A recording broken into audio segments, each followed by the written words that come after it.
এই তো দোকান আসলাম কিছু কেনাকাটার জন্য। এই যে কলা, এটা কত, 200 টাকা কেজি। ঠিক আছে, 200 টাকা কেজি। এই যে মাল পেলো 185। এই দোকানের দাম বেশি অবশ্য, বাজারে গেলে মাত্র 100 টাকা আনন্দ যায়। এই যে আপেল 100 টাকা, বাজারে গেলে 60 টাকা। এটা শপিং মল তো, তো দাম বেশি।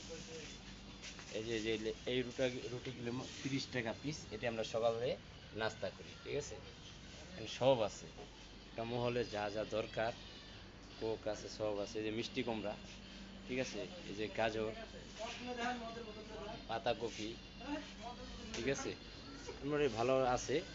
এই এই যে ডিম 48 টাকা করে। ঠিক আছে, ডিমের দাম কমছে। এই যে রুটি, এদেশের মানুষ 3 বেলায় রুটি খায়, বেশিরভাগ রুটি। ঠিক আছে, আর এই যে জুস দরকার, বেশিরভাগ জুস। ঠিক আছে, জুস খাওয়া করে। এই যে চাল, এই যে এটা যেটা বাংলাদেশে আমরা বলি খুদ, এটা লোকা 50 টাকা কেজি। ঠিক আছে, আর এই যে দেখেন যে বাংলা কত মোটা চাল, এটা বাংলাদেশে বড় যেগুলো 50, এটা 60 টাকা, অথচ এই জায়গায় 250 টাকা, 250 টাকার চাল। ঠিক আছে, এই যে এগুলো আছে। যারা মদ, বিয়ার, হুইস্কি খায়, এগুলা সব আছে এখানে, সব পদের জিনিস আছে দেখার মতন।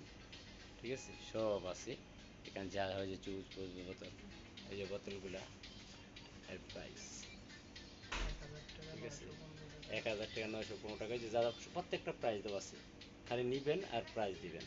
এই যে এগুলা, ঠিক আছে, এই যে মুরগি আছে, চিকেন, চিকেন, এই যে বাংলাদেশের নুডলস, খারস, যা পানি, যাই হোক মোটামুটি এখানে সবই পাওয়া যায়। যে নানান পদের বিস্কিট আছে, নানান পদের বিস্কিট। এই যে এই বিস্কিটটা লাভ বিস্কিট যেটা বলি, বাংলাদেশে কেকের মতন, 300 টাকা কেজি। এই যে এটা হলো 450 টাকা কেজি। ঠিক আছে, তো মার্শাল এমনি ভালোই আছি, খারাপ না। হুম, চলো।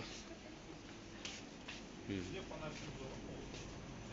এই যে রুটি আছে, আর 3 বেলা রুটি খায়। এই মিরাজ, গো হাউস।